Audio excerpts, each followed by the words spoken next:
Oke, jumpa lagi teman-teman. Kali ini kita berbicara sedikit mengenai kalsium ya. Karena masih banyak follower bertanya mengenai kalsium. Sebenarnya sudah dinyatakan oleh American Nephrologist Association. Jadi Persatuan Dokter Ginjal Amerika bahwa kalau Anda sudah di atas 50, jangan minum kalsium dalam bentuk apapun. Baik itu melalui susu atau melalui tablet, suplemen ya. Kenapa begitu? Makanya marilah kita singgung sedikit.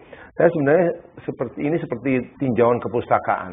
Apa yang saya sampaikan ini sebenarnya berasal dari buku berjudul Death by Calcium, dikarang oleh Thomas Levi. Thomas Levi ini kardiologis ya, jadi dia dokter jantung sebenarnya, tapi dia membahas mengenai kalsium dan bukunya adalah di 2013. Kita ambil resume-resumenya ya. Jadi dikatakan bahwa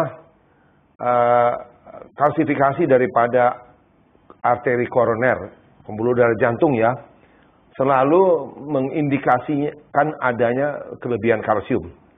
Dan minimal, ya ini di Amerika ya, minimal half of the population over 50.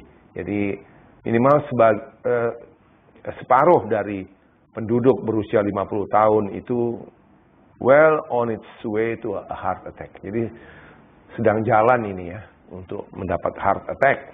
Dikatakan juga apabila Anda minum miligram kalsium tiap hari, maka Anda akan 30% lebih besar kemungkinannya mendapat serangan jantung dan sampai 20% lebih banyak mendapat stroke. Jadi sebenarnya masalah yang sesungguhnya itu bukan kurang kalsium, tetapi sebenarnya adalah relokasi kalsium dari tulang ke daerah lain dari tubuh. Itu terjadi pada osteoporosis. Jadi osteoporosis itu memang dikatakan kalsiumnya kurang. Kalsiumnya kurang itu di tulang, tetapi di tempat lain, di pembuluh darah banyak. Mereka dapat dari mana? Yaitu kalsium di tulang kurang karena bocor keluar ke pembuluh darah, begitu ya. Jadi ada relokasi. Dan dikatakan lebih dari sepertiga orang Amerika di atas usia 45 tahun mempunyai tanda-tanda terbukti mempunyai kalsifikasi pembuluh darah. Jadi dikatakan lagi osteoporosis itu menyangkut kurangnya kalsium di dalam tulang. Tapi itu tidak berarti ini penyebabnya. Ini hanya berarti bahwa ini adalah gejalanya, kalsium di tulang kurang, ya, bukan penyebabnya ya. Dan kelebihan kalsium itu adalah pembunuh, ya. Dikatakan itu meningkatkan semua angka kematian sampai semua penyebab ya, sampai 250%. Jadi sebenarnya yang perlu disadari bahwa ironisnya ya, chronic loss of calcium, jadi kehilangan kalsium yang terus terjadi, yang terjadi pada tulang-tulang osteoporotik ya, hal inilah yang menyebabkan terjadinya kalsium di seluruh badan di mana-mana. Jadi keluar dari tulang ke pembuluh darah, ke ginjal dan sebagainya. Lepasnya kalsium dari tulang ini bukan saja menyebabkan mempercepat terjadinya penyakit jantung, tapi segala macam penyakit sebenarnya ya. Jadi wanita-wanita tua dengan osteoporosis itu sebenarnya sudah sedang berperang melawan kekurangan kalsium dalam tulang, tetapi kelebihan kalsium di mana-mana. Jadi jangan lagi diberikan tambahan kalsium. Oke, itu resume dari buku itu. Jadi saya cuma mau menjelaskan bahwa sekali lagi kenapa terjadi tulang keropos itu karena kalsiumnya bocor. Anggap saja tulangnya itu lubang-lubang sehingga kalsium itu keluar dari tulang.